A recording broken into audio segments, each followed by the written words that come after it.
Randy. Yep. Tweet with Rob, if you can pull out one of the tweets. Let's kind of go through it. I really, I see this tweet that's been going viral the last few days. If they force us to choose between dogs and Muslims, would you say if they choose between the choice between dogs and Muslim is not a difficult one, okay? Got 45 million views. Do you really believe this, or are you rage baiting? I think the answer is neither, and I think that you've got to understand. Thanks for having me, by the way. I live in fear of what is to come, and I actually think the story you just told is what drives me. I live in fear of a world where we are told that we have to live in a way different than we want. It used to be if you came to the United States, you integrated with our values, you love this country, and you said you wanted to be part of it. And we've had this issue in recent times where people are coming here, and now they're demanding that we change how we live. I was responding to a post by a Mamdani advisor, and obviously we've seen craziness happen in New York since he was elected, who posted, finally, and I'm not going to read it, but it's basically, it says, finally, New York City is coming to Islam. Dogs are unclean. They should not be indoor pets. Now, people don't know this, and I'm not criticizing Islam for this. They don't like dogs. I'm Jewish. We don't eat shrimp. I mean, different religions believe different things. The problem is that they want to compel us to live in a way that we do not want to live. And so my post was very simple. It said, if you make us choose, if the Mamdanis of the world make us choose between having our pets and having them live near us who have come to this country and don't want us to have our pets, they can go home. Now, I told you I am afraid about the future of the country. I'm not afraid to be blunt. And I also know how to start a conversation. And that is what this did. It got people talking. What's extraordinary is people aren't talking about what's going on in New York. People weren't talking about comments like this. People weren't talking about the call to prayer not being broadcast at 5 o'clock in the morning in New York. People weren't talking about the kinds of people he is putting into office. People aren't talking about what is to come. Now they are talking, and I think that's an important conversation to have, because we're America. We love our dogs, and no one's going to tell us that we can't have them. So what was she talking about? What is she saying, this lady right here? What is she referencing?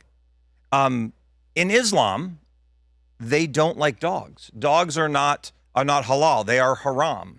Muslims generally don't have dogs as pets. They don't like them. And I'm not criticizing it. This is just a simple fact. Hindus like cows. Jews don't like pork. It's just part of the faith. And she is saying, and she's an important Muslim leader in New York, and she is saying something very clear. If it's up to me, we're getting rid of your dogs as pets. 65% of American households own a dog. And if you want to come to this country and be a part of America, as all of us did, that's great. But you don't get to move here and then demand that we change how we live. And this is crazy. The Democrats have said for a long time, if you won't let anybody who wants come to America for any reason, you're a racist. Then it was, if you don't let anybody who wants to come to America and have all the free stuff they want, free housing, free food, free health care, you're a racist. Now what they're saying is if we won't change how we live to accommodate newcomers who don't like dogs, you're a racist. And I would last say this. I have been criticized by dozens and dozens and dozens of Democrats for what I said. Not one of them has said, I disagree with the way you phrased it, but in America, I'm going to make sure you have the right to own a dog. Not one of them. You know why? Because they know that this group of people exists that don't want us to have dogs, and they do not want to offend them. And this is AOC. This is generally one of the most disgusting statements I've ever seen issued by an American official. It should not stop shocking us that the Republican Party openly embraces this. Fine should be censored and stripped of committees. To ignore this is to accept and normalize it. By the way, does AOC have a dog? I'm curious. Can you check to see if AOC has a dog? And how many of AOC's constituents own dogs? And I'd point out this. When her colleague, Ilhan Omar, said some people did something on 9/11, where people actually died, that wasn't disgusting and horrible? I mean, the problem is there's this desire to cater to this viewpoint, to not offend, to say that we must submit. I don't care how people live. I don't care what your religion is. Practice it in freedom. Practice it in peace. But it is what they're trying to do to me is the first step on the path to the story that you told. It will start with you can't have dogs. And then it will be you can't eat certain things. And then it will be you must cover yourself. And then it will be submit or we're going to do what they did to you. That is the issue that we are up against. And I am willing to have that conversation, as are many of my other colleagues, which is to say, this is the United States of America. If you want to come here, that's great. Live how you want. Live in peace and freedom. But you don't get to tell us how to live. And by the way, just do a quick fact check. Rob, phenomenal job as usual. AOC does own a dog. His name is Deco, a French bulldog, and she introduced the puppy in early 2020s. And anyway, she has a dog. But do you not think this gives the other side ammunition?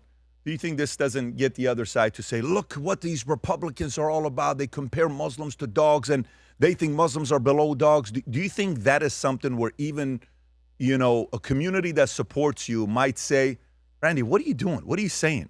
I don't. I think you have to be willfully sort of ignorant to take that view, because I put up in my post her comment, so it was obvious what I was responding to. But you know what the number one reaction I've gotten to people since I've made the post has been? When people call me, they say they don't like dogs.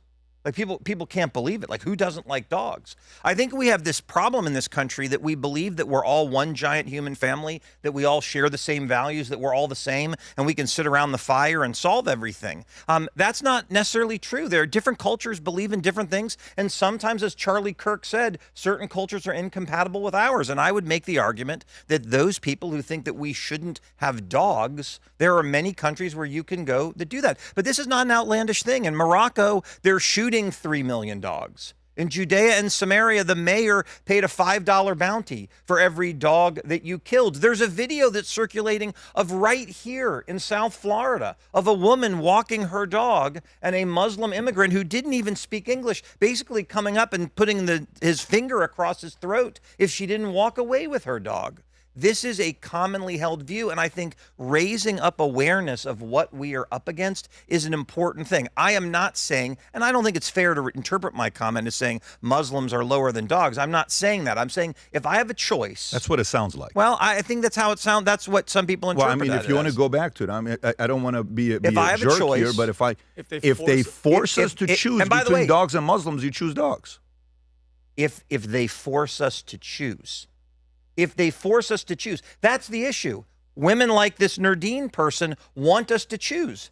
She's saying you can't have your dog. And I'm saying if I have to give up my dog, you can leave.